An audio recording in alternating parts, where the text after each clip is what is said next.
As a 34-year-old freelance illustrator living in Chicago, Sarah was desperately holding her fever-flushed toddler at the front desk when the clinic manager violently shoved her $50 bill back across the marble counter. Access denied. The aggressive clack of acrylic nails against the polished wood echoed like a gunshot through the quiet pediatric waiting room. Her son's skin was radiating an unnatural heat against her collarbone, his tiny breaths coming in ragged gasps that begged for immediate medical intervention. Chloe, the newly appointed head administrator, did not even flinch at the sound of the suffering child, staring instead with cold eyes while rhythmically tapping the glowing screen of her payment tablet.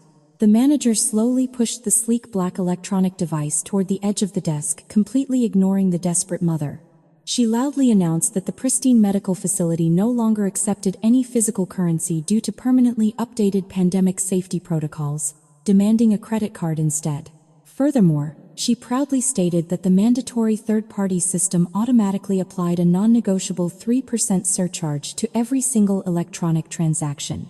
It was a blatant corporate trap designed to extract maximum financial profit from terrified parents seeking immediate medical attention for their vulnerable infants.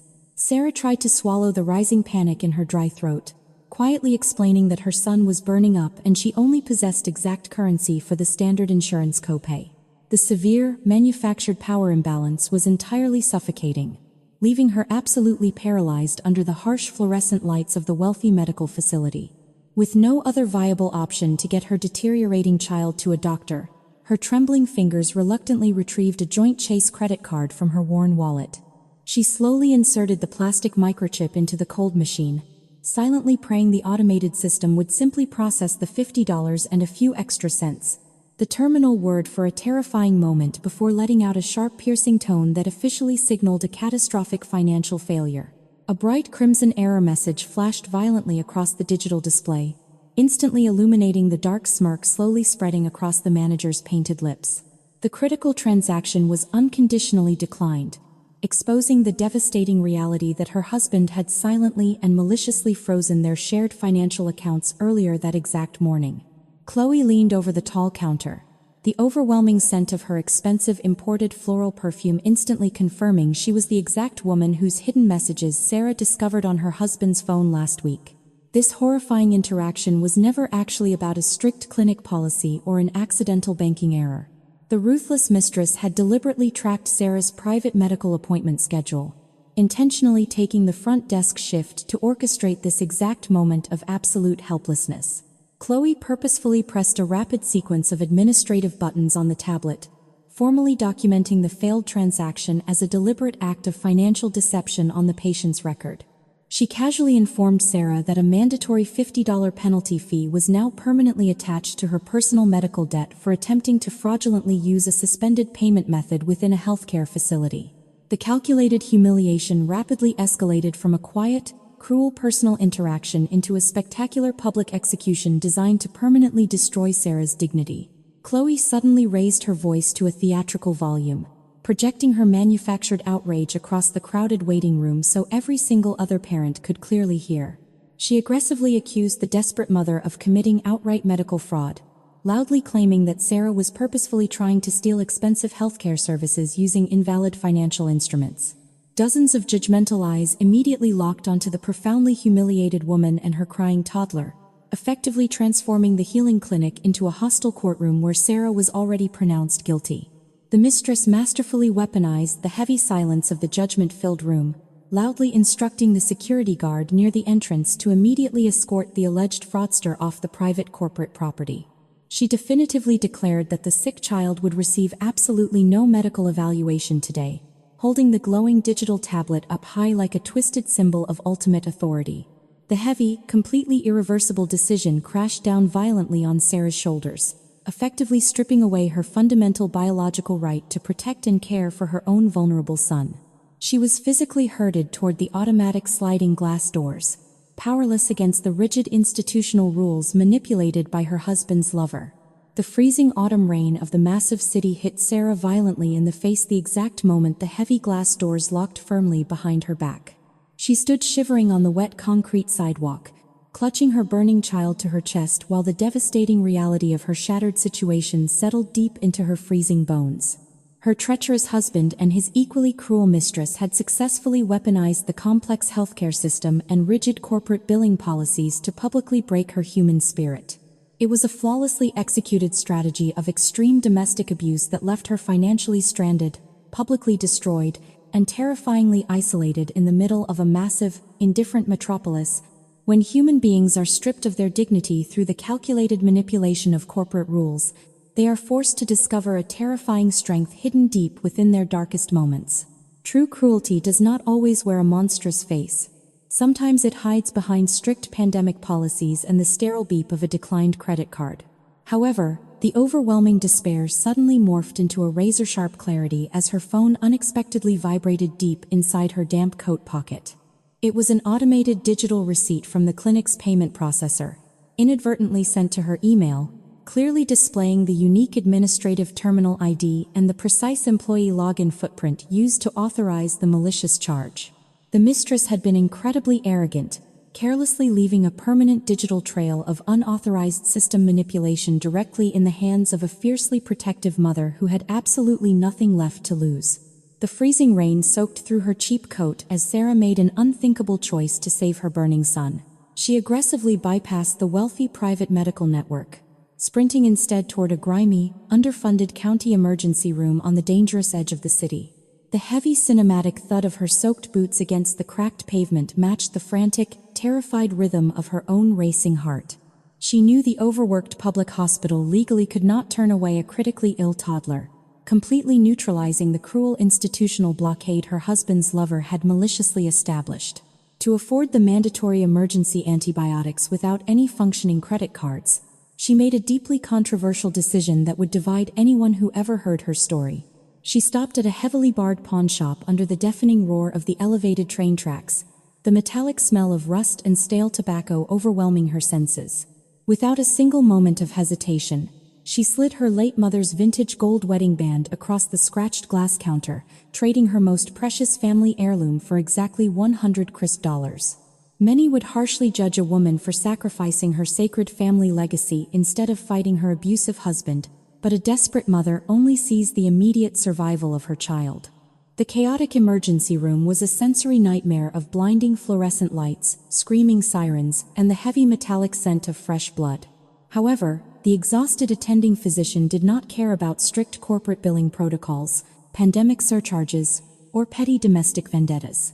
Immediately administered a heavy dose of liquid ibuprofen and prescribed a strong, highly effective antibiotic, effectively stabilizing the small toddler within a few agonizing hours. The unnatural heat finally left her son's fragile body, allowing him to fall into a deep, healing sleep against her chest as they sat quietly in the crowded waiting area. Seeking a safe temporary refuge from the freezing storm, Sarah carried her sleeping child into a dimly lit, 24-hour diner down the street. The heavy scent of burnt black coffee and cheap fried grease hung thick in the warm air as she gently laid him in a vinyl booth. She slowly unzipped her damp backpack and pulled out her battered work laptop, the glowing screen illuminating her pale, exhausted face in the dark corner. The automated digital receipt from Chloe's deliberate trap glowed brightly in her email inbox, practically begging to be thoroughly investigated by a woman who refused to remain a victim. Sarah was simply a freelance illustrator, but her painful years of aggressively hunting down overseas copyright thieves had taught her exactly how to track invisible digital footprints. She knew that every electronic payment terminal was rigidly bound to a specific merchant identification number, a strict financial requirement established by federal banking regulations. Her trembling fingers rapidly typed the unique administrative terminal ID from her receipt into a public financial registry database, holding her breath as the loading icons spun in the darkness.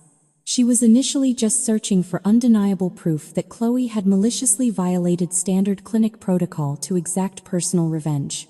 The encrypted search results finally populated on the screen, revealing a shocking truth that went far beyond a simple, petty personal vendetta.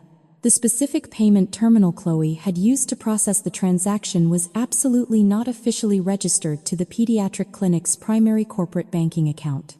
The complex public records clearly indicated the machine was strictly tied to a completely independent, privately owned shell company registered in the neighboring state of Delaware. The registered operating agent for this invisible corporate entity was a sophisticated holding trust, but the primary contact email was a subtle variation of Chloe's own personal address. The breathtaking scale of the financial deception hit Sarah like a physical blow, completely paralyzing her in the cheap diner booth.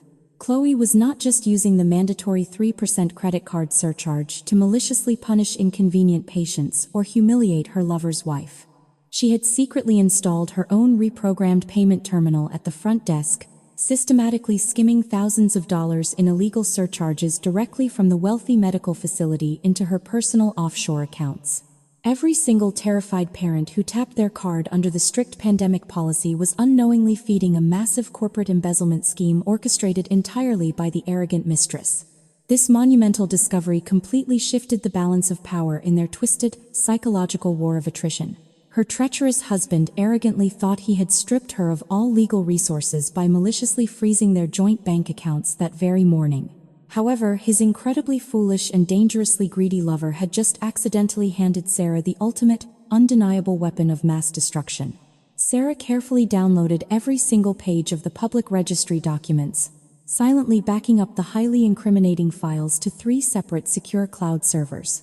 Her cracked phone suddenly illuminated the sticky diner table, vibrating violently with an incoming call from David that shattered the quiet atmosphere. A threatening text message preview flashed aggressively across the shattered glass, demanding she return to their suburban home immediately to face severe consequences for her completely unacceptable public behavior at the clinic. He clearly believed she was returning as a broken, humiliated, and financially ruined woman who would desperately beg for his forgiveness and financial support. He had absolutely no idea that the silent woman staring at the glowing screen was currently holding the direct key to his new lover's imminent federal felony indictment. Betrayal is a uniquely toxic poison that initially paralyzes its innocent victims, aggressively stripping away their fundamental sense of security and trust in the civilized world. However, when an arrogant abuser accidentally exposes their own profound, systemic greed, that paralyzing poison rapidly transforms into a cold, calculated fuel for absolute destruction. True power does not reside in stolen credit cards, manipulated corporate policies, or loud public humiliations designed to break a human spirit. It lives entirely in the quiet, terrifying patience of a shattered mother who has successfully mapped the intricate architecture of her enemy's imminent, spectacular downfall. The heavy oak door of their sprawling suburban home was already unlocked, waiting patiently in the dark like a meticulously set trap. Sarah stepped over the familiar threshold, her soaked boots dripping onto the pristine hardwood floors she had painstakingly restored with her own hands just 2 years ago. The massive house was eerily silent, save for the rhythmic, arrogant ticking of the antique grandfather clock echoing from the formal dining room. She instinctively tightened her protective grip on her sleeping son, knowing the impending confrontation required absolute emotional detachment. Her treacherous husband was waiting for her in the shadows of the living room, completely convinced he held every single card in this twisted domestic game. David sat comfortably in his expensive leather recliner, lazily swirling a heavy crystal glass of imported bourbon while staring at her with undisguised contempt. He did not ask about his vulnerable son's dangerous fever or inquire if the helpless toddler had received the necessary emergency medical treatment. Instead, his sharp eyes immediately locked onto her damp clothes and disheveled appearance, his mouth twisting into a cruel, mocking smile that made her stomach turn. He aggressively gestured toward a thick stack of legal documents resting prominently on the glass coffee table, completely bypassing any standard marital greeting. The hostile atmosphere in the room was physically suffocating, heavy with the toxic weight of his profound arrogance and calculated betrayal. Sarah quietly carried her exhausted child up the sweeping wooden staircase, carefully laying him in his dark nursery before silently returning to the battlefield below. She calmly approached the glass table, her eyes scanning the bold, aggressive legal typography detailing an immediate demand for total marital separation and full physical custody. David proudly announced that his ruthless corporate attorneys had drafted the aggressive paperwork immediately after receiving Chloe's frantic phone call regarding the clinic incident. He loudly accused Sarah of being dangerously unhinged and financially unstable, claiming her public hysteria effectively proved she was completely unfit to raise their only child. He was deliberately weaponizing the exact humiliating scenario he had personally orchestrated to permanently strip away her fundamental rights as a mother. "You made a spectacular fool of yourself today, and I am not paying for your embarrassing mistakes anymore." The harsh, unforgiving words sliced through the quiet room as David confidently crossed his legs, taking another slow sip of his expensive liquor. He arrogantly explained that freezing their joint financial accounts was a necessary disciplinary measure designed to forcefully correct her unacceptable behavior.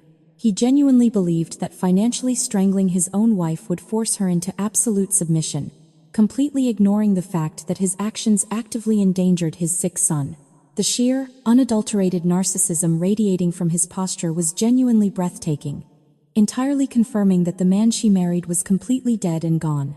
Instead of breaking down into hysterical tears or aggressively defending her desperate actions, Sarah slowly slid her cold hands deep into her damp coat pockets. Her thumbs silently grazed the physical volume button on her hidden smartphone, quickly double-tapping the customized shortcut to instantly activate the high-definition audio recording application. She needed him to clearly articulate his malicious intentions, fully recognizing that arrogant men inherently love to brag about their perceived intellectual superiority. She purposely lowered her gaze, projecting an artificial aura of total defeat that perfectly matched his deeply flawed psychological profile of her. In a quiet, remarkably steady voice, Sarah asked him to clearly explain why he chose to freeze the critical emergency funds exactly when he knew their child was critically ill. She deliberately framed the targeted question to sound like a desperate plea for basic understanding, carefully masking the lethal legal trap she was actively setting. David eagerly took the psychological bait, completely unable to resist the overwhelming urge to showcase his masterful control over her entire existence. He leaned forward in his expensive chair, his eyes gleaming with a twisted sense of accomplishment as he prepared to deliver his final crushing blow. "I locked those accounts because you needed a harsh reminder of exactly who provides your comfortable little life," David stated clearly, his voice echoing perfectly into the hidden microphone. He proudly admitted to coordinating the exact timing with Chloe, specifically instructing his lover to reject any alternative payment methods to ensure Sarah suffered maximum public humiliation. He ruthlessly declared that their son's temporary discomfort was simply a necessary, unavoidable casualty in his broader strategy to establish absolute domestic dominance. That single, horrific sentence was the irreversible emotional stamp that permanently erased any lingering shred of mercy in Sarah's battered heart. Faced with this monstrous confession, Sarah made a deeply controversial decision that would utterly baffle any aggressive divorce attorney reviewing her case. Instead of rightfully claiming her legal residence or calling the local authorities to report the deliberate financial abuse, she simply nodded her head and quietly walked away. She completely abandoned her half of the $1 million marital estate, willingly leaving the massive property in the hands of the man who just tried to destroy her. Many fiercely independent women would violently condemn her for retreating without a physical fight, viewing her quiet departure as a cowardly surrender to a tyrannical abuser. However, she knew that staying in the hostile environment would only expose her child to further trauma, and her ultimate revenge required complete geographical separation. David watched in profound confusion as his supposedly broken wife calmly walked upstairs, packed a single duffel bag, and carried their sleeping child back out into the freezing rain. He had meticulously prepared for a hysterical screaming match, a desperate negotiation, or a pitiful display of begging that would validate his enormous ego. Her chilling silence deeply unsettled his arrogant assumptions, leaving him awkwardly holding a stack of unsigned divorce papers in an empty, echoing house. He erroneously concluded that he had simply broken her spirit completely, blissfully unaware that a predator never makes a sound before it completely severs the jugular. The heavy engine of her rusted sedan roared to life in the dark driveway, the worn windshield wipers aggressively battling the freezing autumn downpour. Sarah securely buckled her son into his car seat, her eyes reflecting the cold, calculating light of her phone screen as she opened her secure email application. She attached the downloaded public registry documents detailing the illegal Delaware shell company, meticulously addressing the explosive message to the entire board of directors at the pediatric clinic. Before shifting the car into drive, she calmly added the Federal Tax Fraud Division of the Internal Revenue Service to the blind copy line, officially initiating the total annihilation of Chloe's entire life. The crisp morning sunlight reflected blindingly off Chloe's designer sunglasses as she strutted proudly through the sliding glass doors of the pediatric clinic, completely unaware that her luxurious life was about to violently implode. She carried a ridiculously expensive imported latte, her high heels clicking arrogantly against the polished tile floor. She was riding an incredible high from successfully humiliating her wealthy lover's pathetic wife the previous afternoon, believing her absolute dominance was permanently secured. She arrogantly assumed the wealthy medical facility was simply her own personal kingdom to exploit, deeply intoxicated by the terrifying illusion of untouchable corporate power. She confidently approached the sleek marble front desk, fully prepared to resume her highly lucrative financial skimming operation. However, a sharp jolt of pure panic suddenly ripped through her chest when she realized her specially reprogrammed black payment terminal was entirely missing from the counter. It had been unceremoniously replaced with the clinic's dusty, original corporate card reader. Before she could even demand an explanation from the terrified junior receptionist, a heavy, uncompromising hand clamped firmly onto her tailored shoulder. She spun around to face the furious chief medical director, who was flanked by two remarkably severe men wearing cheap, identical dark suits. The terrifying men flashed tarnished gold badges, coldly introducing themselves as forensic investigators from the Federal Tax Fraud Division. They forcefully escorted the highly defensive mistress away from the crowded waiting room, aggressively pushing her into the windowless executive boardroom. The heavy wooden door clicked shut with a terrifying finality, instantly transforming the luxurious corporate meeting space into a claustrophobic interrogation cell. Chloe aggressively crossed her arms, desperately attempting to project an aura of offended innocence while silently praying they were only investigating a minor administrative billing error. Her pathetic facade of manufactured confidence shattered into a million jagged pieces the exact moment the massive overhead projector hummed to life. The glowing screen boldly displayed the comprehensive digital dossier Sarah had meticulously compiled and blindly forwarded to the federal authorities. It prominently featured the highly illegal Delaware shell company registration, perfectly cross-referenced with Chloe's personal email address and offshore banking routing numbers. The meticulous anonymous whistleblower had brilliantly highlighted the undeniable correlation between the clinic's mandatory pandemic surcharge protocol and the massive, unauthorized diversion of corporate funds. "We have already secured the manipulated payment hardware and successfully extracted your unique employee login footprint," the senior federal investigator stated clearly. He brutally slammed a thick stack of printed financial ledgers onto the glossy mahogany table, creating a deafening crack that made Chloe physically flinch. The damning documents explicitly detailed thousands of stolen transactions, officially elevating her greedy little side hustle into a massive federal felony carrying a mandatory prison sentence. The arrogant mistress was completely cornered by her own spectacular greed, violently stripped of all her manufactured corporate authority in a matter of terrifying minutes. Desperation rapidly consumed her shattered ego, prompting Chloe to make a pathetic, cowardly attempt to violently shift the massive legal blame. She frantically blurted out that her wealthy boyfriend, a highly successful suburban real estate developer, had actually designed the complex financial embezzlement scheme. She hysterically claimed David had maliciously forced her to steal the money to help fund his impending, highly expensive divorce proceedings. The seasoned federal agent simply stared at her with profound disgust, expertly taking meticulous notes as she foolishly implicated her own powerful lover in a massive federal conspiracy. While the brutal interrogation aggressively dismantled Chloe's entire existence, Sarah sat quietly on a lumpy mattress inside a remarkably cheap roadside motel on the absolute edge of the city. Her battered smartphone suddenly vibrated against the cracked nightstand, displaying an incoming call from the frantic clinic board of directors.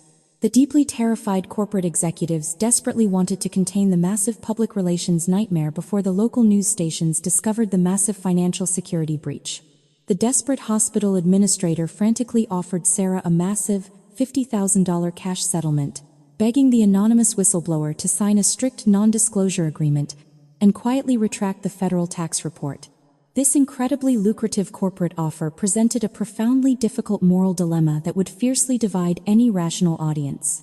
Sarah was currently living in a filthy motel room with a recovering toddler, entirely cut off from her joint marital assets and desperately needing immediate financial stability. Accepting the massive hush money would instantly secure a comfortable new apartment, hire a ruthless divorce attorney, and guarantee her child's immediate safety. Taking the money was the incredibly logical, highly responsible choice for a desperate mother suddenly forced into absolute poverty by a cruel, vindictive husband. However, Sarah leaned against the peeling wallpaper and made a fiercely controversial decision that firmly established her terrifying new identity.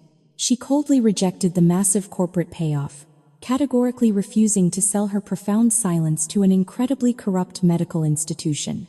She deliberately chose immediate poverty over comfortable complicity, demanding a full, spectacular public prosecution that would permanently destroy Chloe's life and effectively ruin the clinic's pristine reputation.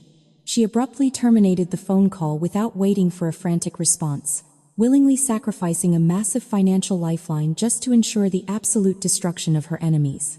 The complete annihilation of the arrogant mistress was finally secured, but Sarah knew the true architect of her profound suffering was still sitting comfortably in his million-dollar suburban fortress. She slowly opened her laptop, pulling up the high-definition audio file containing David's monstrous, undeniable confession regarding his deliberate child endangerment. She stared at the digital sound waves dancing across the glowing screen, fully realizing that a devastating financial fraud investigation was currently expanding outward to consume him. The incredibly wealthy, fiercely arrogant real estate developer was completely unaware that the federal government was already meticulously preparing to tear his lucrative empire to the ground. The federal raid on David's lucrative real estate office shattered the quiet suburban morning with absolute, terrifying violence. Dozens of heavily armed agents in tactical windbreakers poured through the shattered glass doors of his pristine corporate headquarters, terrifying the morning staff. They immediately began seizing thousands of confidential client files and aggressively dismantling his expensive computer servers without a single word of explanation. David was violently yanked from his imported ergonomic chair, his expensive custom suit instantly wrinkled by the aggressive, uncompromising grip of a federal investigator. He was completely stripped of his formidable executive power in a matter of seconds. The arrogant developer demanded to speak with his expensive corporate attorneys, screaming wildly about his powerful political connections and vast financial resources. He genuinely believed this massive, highly coordinated invasion was simply a catastrophic misunderstanding regarding standard commercial zoning permits or minor tax discrepancies. The lead agent completely ignored his pathetic, frantic threats, calmly presenting a formal federal search warrant explicitly detailing a massive interstate wire fraud conspiracy. The terrifying legal document prominently featured Chloe's full legal name alongside detailed accusations of complex corporate embezzlement and severe tax evasion.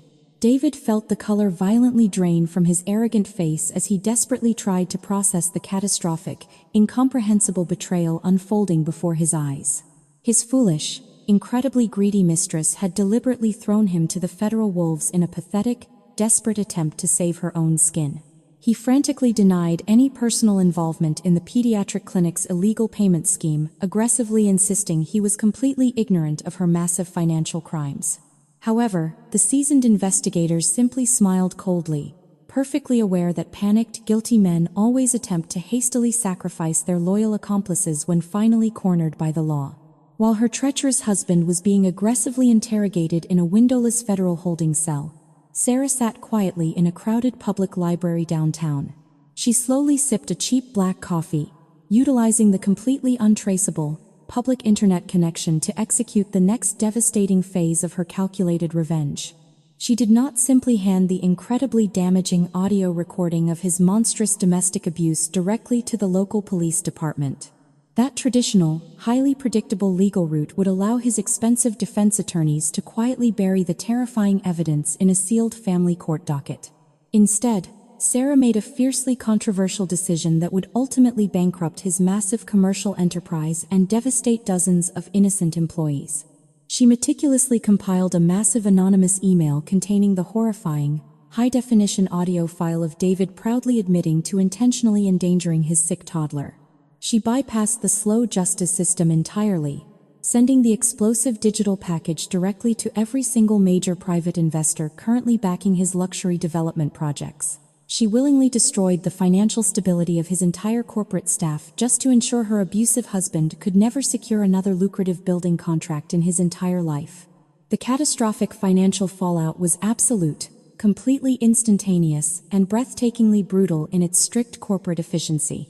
Within exactly 3 hours of the anonymous email hitting their secure servers, 2 massive international investment banks aggressively pulled their critical funding without any hesitation. His primary construction contractors immediately halted all active development sites, loudly demanding massive cash guarantees his frozen, heavily investigated accounts could no longer provide. The incredibly arrogant man who had maliciously weaponized money to break his terrified wife was now aggressively suffocating under the crushing weight of total financial ruin.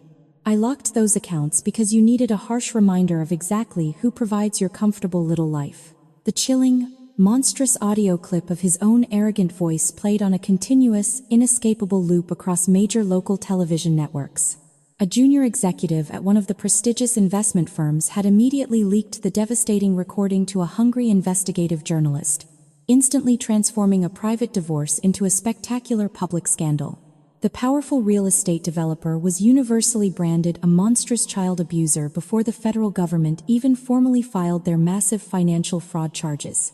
Released on a massive, highly restrictive bail late that evening, David finally returned to his sprawling, echoing suburban mansion in absolute disgrace.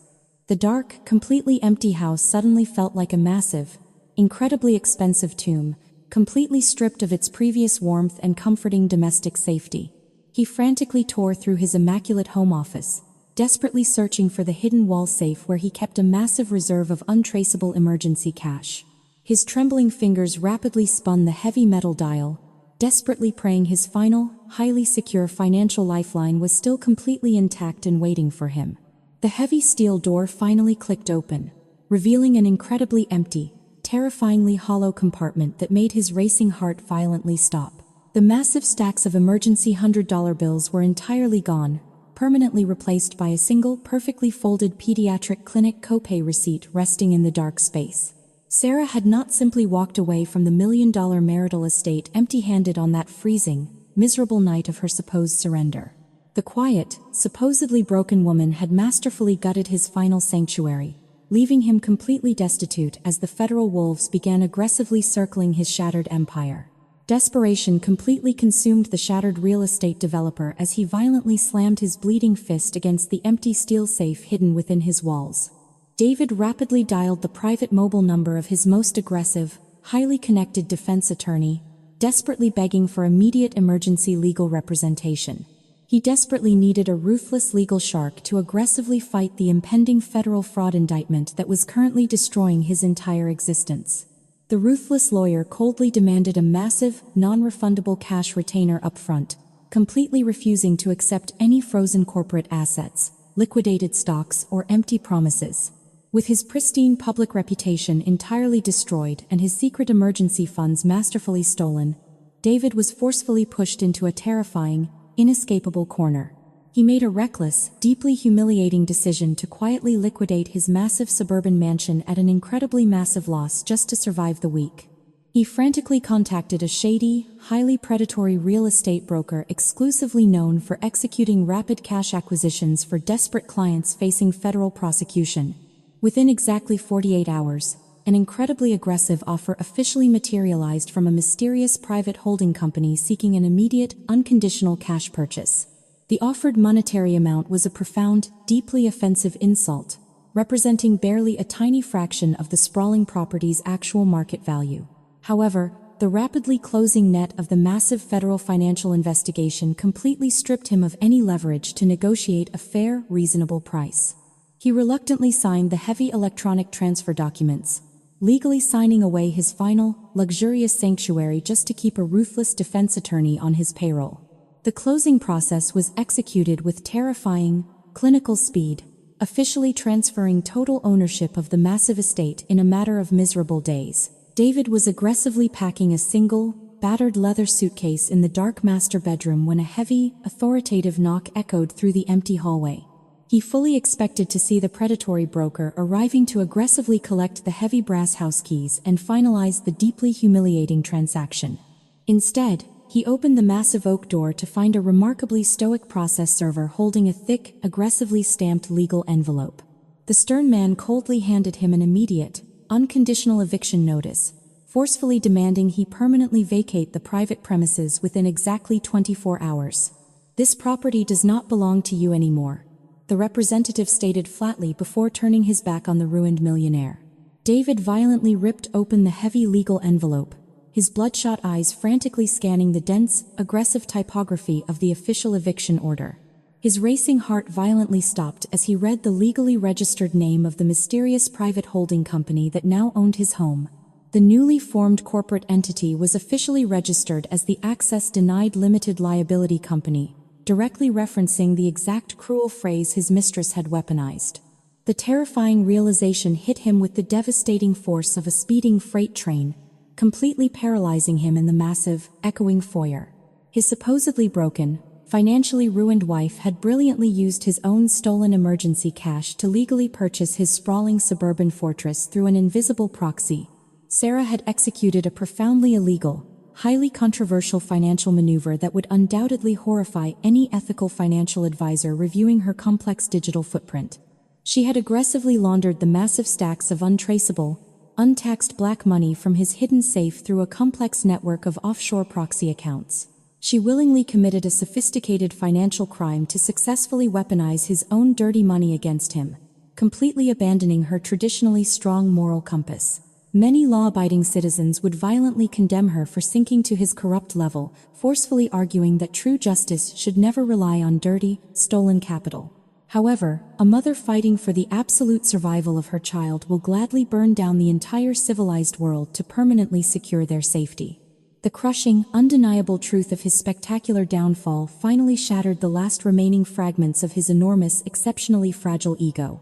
The incredibly wealthy, fiercely arrogant man who had maliciously frozen his own sick child's medical funds was now completely and utterly homeless. He stood shivering uncontrollably on his own front porch in the freezing autumn wind, desperately clutching a single cheap suitcase as the heavy front door automatically locked behind him. The magnificent, multi-million-dollar property he had weaponized as a strict symbol of his absolute domestic dominance now officially served as a massive monument to his total defeat. He stumbled aimlessly down the pristine suburban sidewalk, entirely stripped of his expensive imported cars, his powerful corporate empire, and his luxurious sanctuary. His cracked smartphone buzzed weakly in his damp pocket, loudly displaying a frantic, automated notification from the federal court system regarding his impending arraignment. He was completely broke, universally despised by the general public as a monstrous child abuser, and officially facing a massive, mandatory federal prison sentence. The freezing rain soaked entirely through his thin designer jacket, offering a brutal, highly poetic reflection of the exact cruel punishment he had proudly inflicted upon his vulnerable wife. Total devastation frequently strips away the thin, fragile veneer of civilized human behavior, violently exposing the dangerous, unpredictable predator hiding underneath the surface. David stared intensely at the massive, glowing windows of his former home, a dark, terrifying psychological obsession slowly replacing his profound emotional despair. He had absolutely nothing left to lose in this world, fundamentally transforming him from a calculated white-collar criminal into a highly volatile, physically dangerous threat. He violently gripped the heavy plastic handle of his cheap suitcase, quietly vowing to physically hunt down his wife and force her to pay for his spectacular destruction. The silent, incredibly deadly war of complex corporate manipulation was officially over. The raw, brutal hunt for physical survival had just terrifyingly begun. The freezing rain continued to mercilessly assault the sprawling city as David huddled underneath a shattered glass bus shelter. His custom Italian suit was entirely ruined, clinging to his shivering frame like a pathetic wet rag.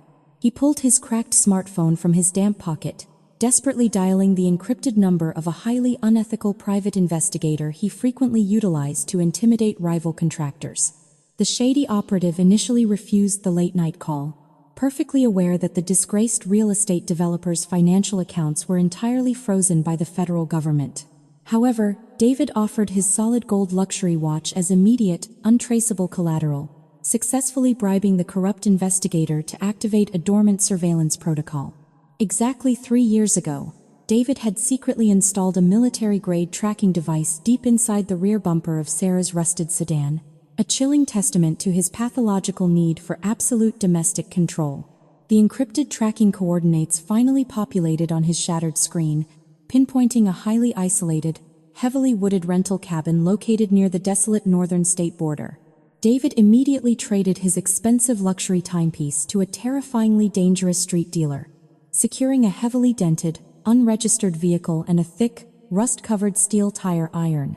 He forcefully gripped the heavy steering wheel, tearing through the dark, slick highways with a terrifying, singular focus. The calculated, highly sophisticated white-collar criminal was gone, fully replaced by a rabid, dangerous predator actively hunting his innocent prey. He genuinely believed that inflicting severe physical trauma was the only remaining method to reassert his shattered dominance over the woman who spectacularly destroyed his entire empire. Miles away, surrounded by towering pine trees, Sarah sat quietly at the heavy wooden dining table of the secluded rental cabin. Her exhausted toddler was finally sleeping deeply in the adjacent bedroom, safely recovering from the terrifying medical emergency that initiated this suburban war. She was meticulously monitoring her complex digital security perimeter, when a hidden diagnostic application on her laptop suddenly flashed a blinding crimson warning across the dark room. The sophisticated software alerted her that the electronic system of her rusted sedan had just detected an unauthorized, external ping from a known surveillance server. The horrifying realization instantly paralyzed her. The deeply controlling monster she married had secretly bugged her personal vehicle years before their catastrophic marital implosion.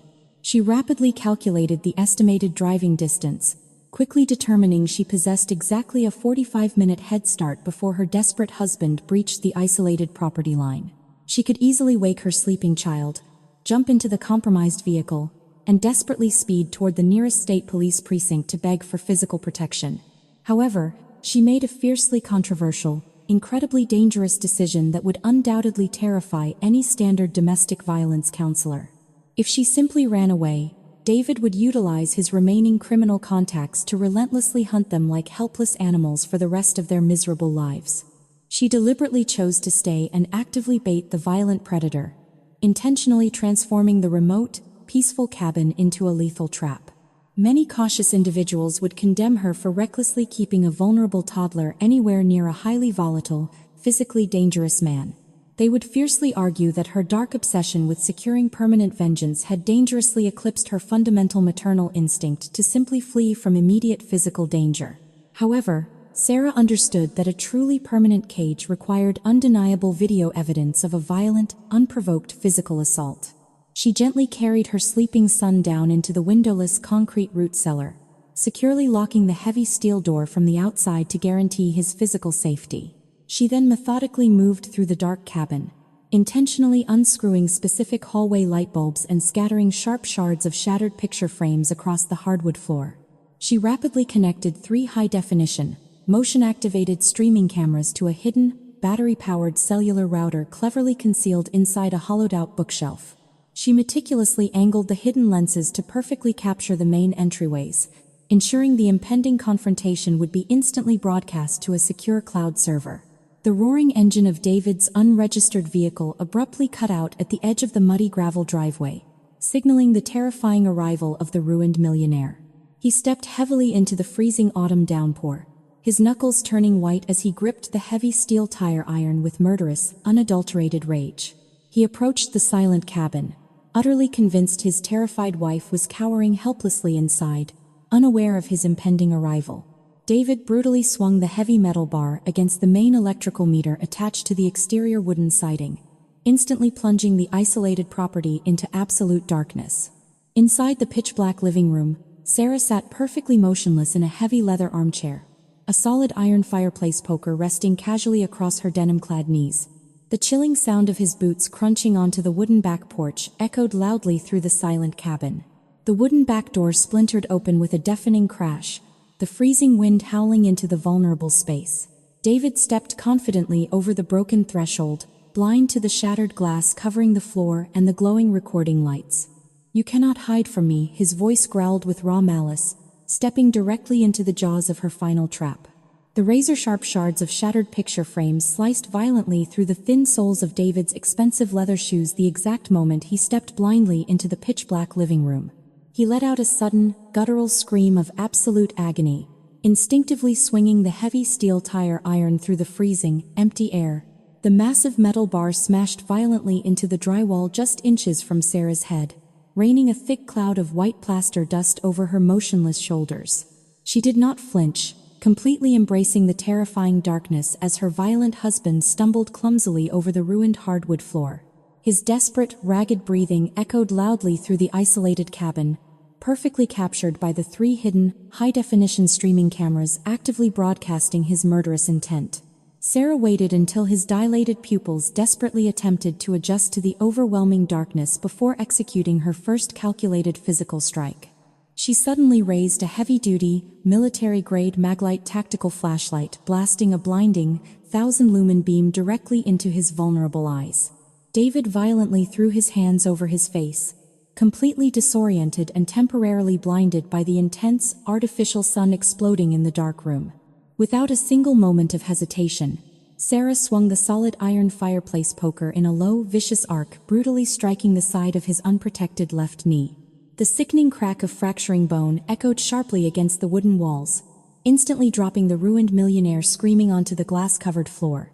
The spectacular physical pain finally shattered his arrogant delusion of absolute control, replacing it with a rabid, animalistic fury that defied basic human logic.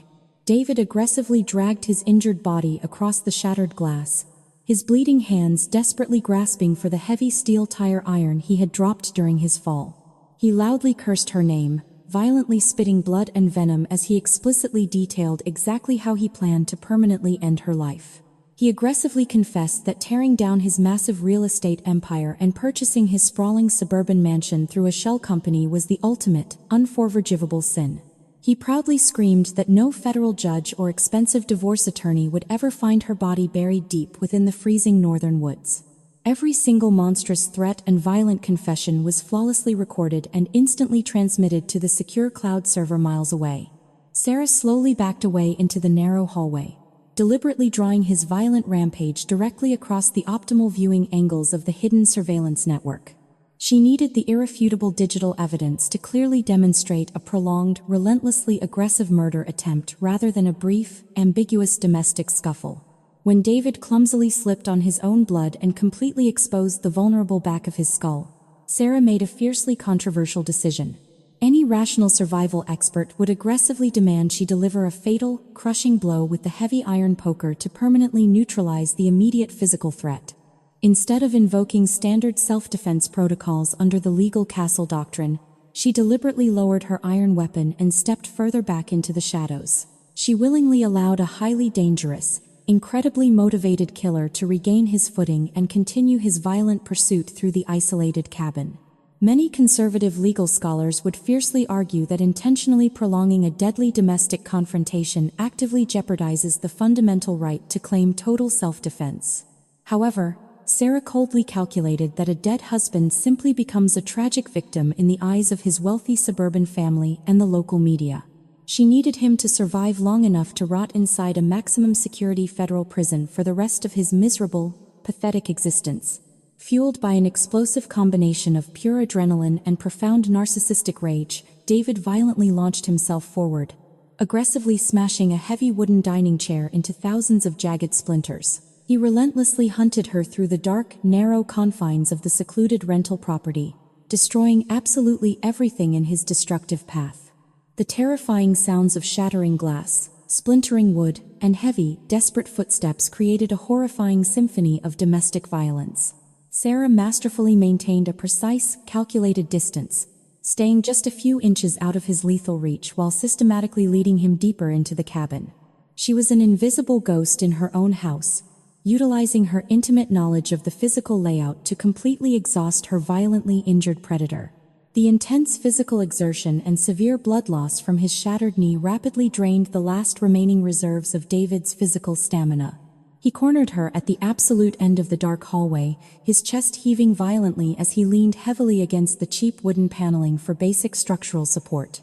He raised the heavy steel tire iron one final time, a terrifying, victorious grin slowly spreading across his bruised, bloody face. He genuinely believed he had finally trapped his helpless prey, completely unaware that she had intentionally led him directly into the brightest, most unobstructed camera angle in the entire house. The glowing red recording light blinked silently from the hollowed-out bookshelf, serving as a quiet, impartial witness to his ultimate physical destruction. Suddenly, a tiny, terrified whimper echoed faintly through the heavy steel door of the concrete root cellar located directly behind Sarah's back. The violent commotion had violently awakened her, recovering toddler, completely shattering the silent, controlled environment she had so meticulously established. David's bloodshot eyes instantly snapped toward the heavy metal padlock, a dark, incredibly monstrous realization rapidly replacing his physical exhaustion. He suddenly understood exactly what she was desperately protecting, instantly shifting his murderous focus from the defiant mother to the vulnerable child trapped beneath the floorboards. "I am going to make you watch while I break that door," David whispered, his voice dripping with pure, unadulterated malice. The ultimate nightmare scenario had violently materialized, completely stripping away Sarah's tactical advantage and forcing her into a desperate, terrifying fight for absolute survival. The terrifying threat against her vulnerable child completely erased any remaining trace of civilized restraint within Sarah's battered heart. David violently lunged toward the heavy steel cellar door, raising the massive tire iron high above his bleeding head with murderous intent. He fully intended to shatter the heavy padlock and drag the terrified toddler out into the freezing darkness just to psychologically torture his wife. Sarah moved with a primal, terrifying speed born of absolute maternal desperation, violently thrusting the heavy iron fireplace poker directly into his path. The deafening clash of solid metal striking heavy metal echoed violently through the isolated cabin, sending a painful, paralyzing shockwave straight up her trembling arms. The spectacular physical impact successfully deflected his violent strike, sending the heavy tire iron crashing harmlessly against the thick concrete foundation. David howled in absolute frustration, violently spinning around to face the desperate mother who dared to block his path to total dominance. He aggressively swung his makeshift weapon in a wide, lethal arc aimed directly at her unprotected skull, completely abandoning any remaining pretense of simple intimidation. Sarah desperately threw herself backward against the rough wooden wall, feeling the rushing wind of the heavy steel bar as it violently missed her face by mere inches. The heavy metal crashed spectacularly into the structural support beam, the immense physical force temporarily wedging the rusted tire iron deep into the splintering wood. This fleeting, desperate fraction of a second was the exact tactical opening Sarah had meticulously waited for throughout the entire horrifying ordeal. While David aggressively ripped the heavy weapon free from the shattered wood, she stepped forward and swung her solid iron poker with absolute, devastating precision. The heavy metal rod struck his dominant right wrist with a sickening, audible snap that completely shattered the fragile bones holding his weapon. The heavy steel tire iron clattered uselessly onto the floorboards, permanently disarming the violent predator in a single, perfectly executed defensive strike. David collapsed onto his remaining good knee, clutching his ruined arm against his chest while screaming in an agonizing, pathetic register that barely sounded human. He writhed violently on the shattered glass, completely stripped of his formidable weapons, his massive corporate empire, and his terrifying physical dominance. He was finally reduced to nothing more than a broken, pathetic bully sobbing violently in the dark, entirely defeated by the exact woman he had mercilessly tormented. However, the sudden, piercing wail of approaching police sirens abruptly cut through the freezing autumn wind, rapidly growing louder against the howling storm. The sophisticated, motion-activated digital cameras had not simply recorded the brutal physical assault. The secure cloud server had automatically dispatched local law enforcement, the absolute moment the heavy front door was violently breached. Terrifyingly bright red and blue emergency lights suddenly strobed through the shattered living room windows, violently illuminating the dark, bloody battlefield. Heavy tactical boots thundered aggressively across the wooden front porch as multiple armed state troopers kicked the splintered front door completely off its rusted hinges. Blinding tactical flashlights immediately swept through the dark, narrow hallway, instantly locking onto the horrifying domestic scene actively unfolding near the cellar door. They saw a heavily bruised, fiercely determined woman standing tall with a bloodied iron poker, towering over a weeping, severely injured man kneeling helplessly on the floor.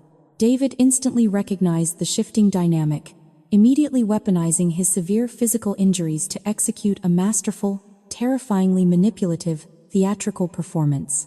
He pointed his shattered wrist toward his wife, sobbing hysterically and begging the confused officers to protect him from her violent, unprovoked rampage.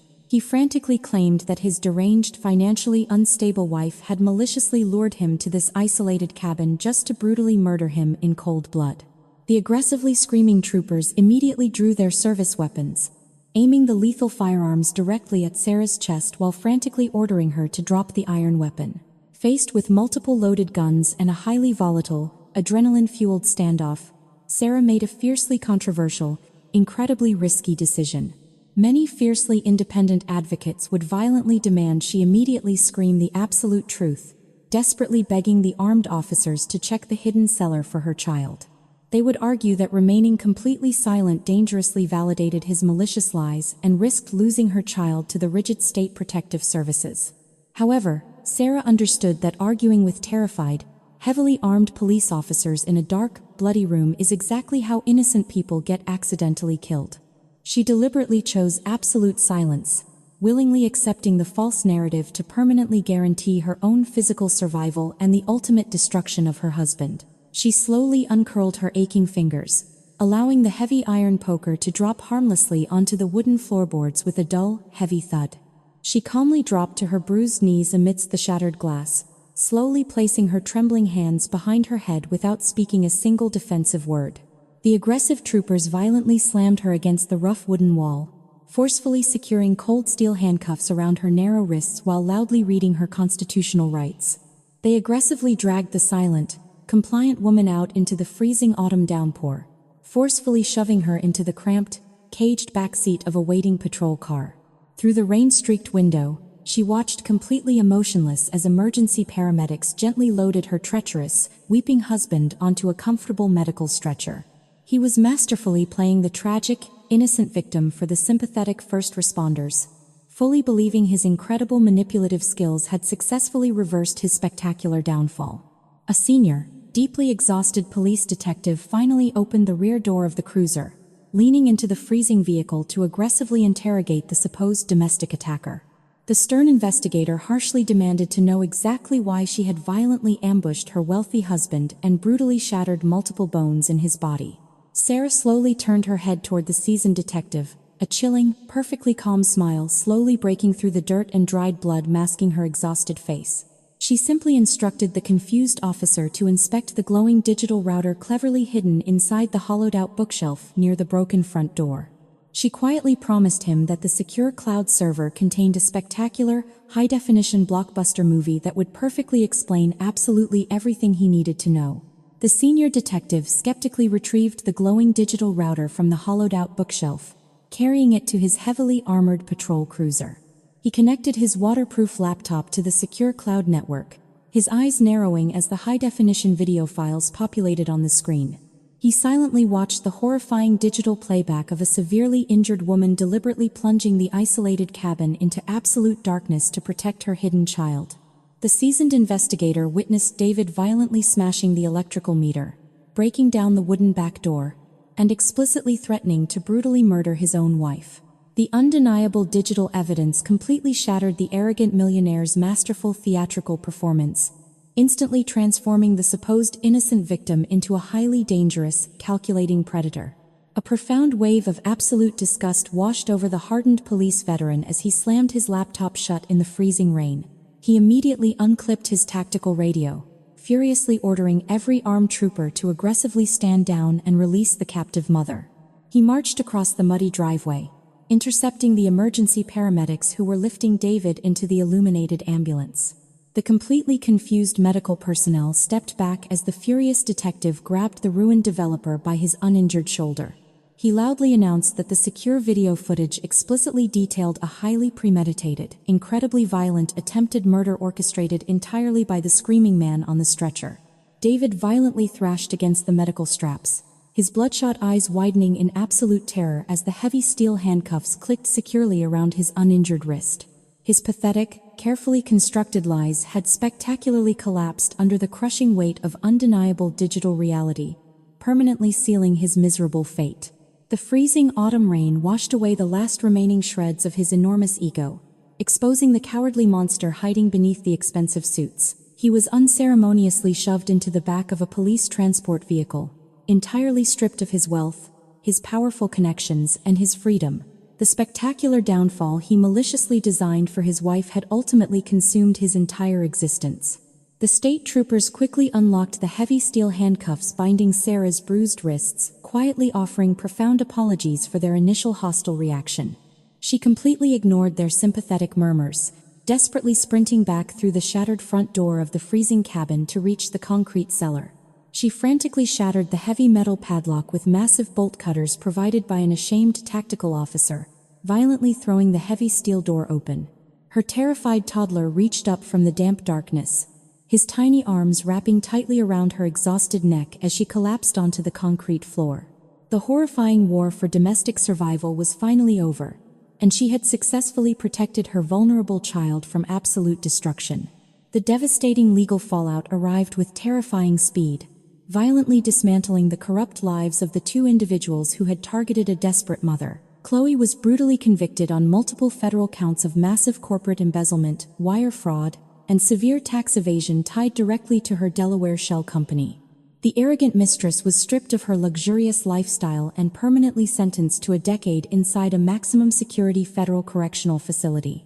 She would spend the best years of her miserable life wearing a cheap prison uniform, entirely forgotten by the wealthy suburban society she tried to conquer.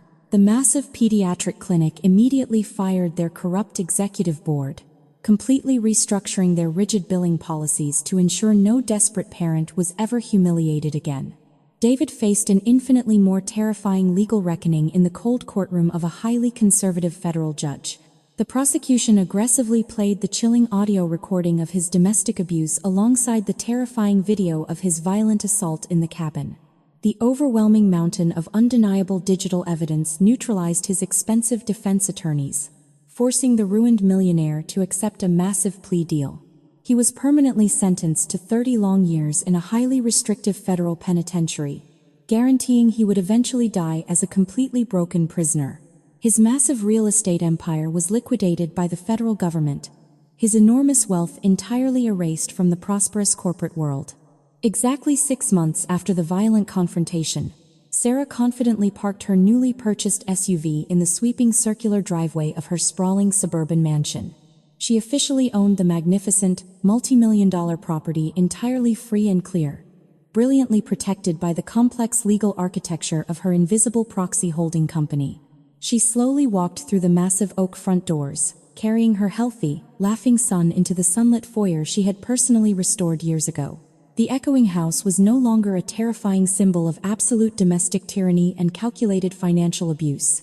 It was permanently transformed into a beautiful, impenetrable fortress of absolute safety and profound maternal love, fiercely protected by a woman who refused to remain a victim.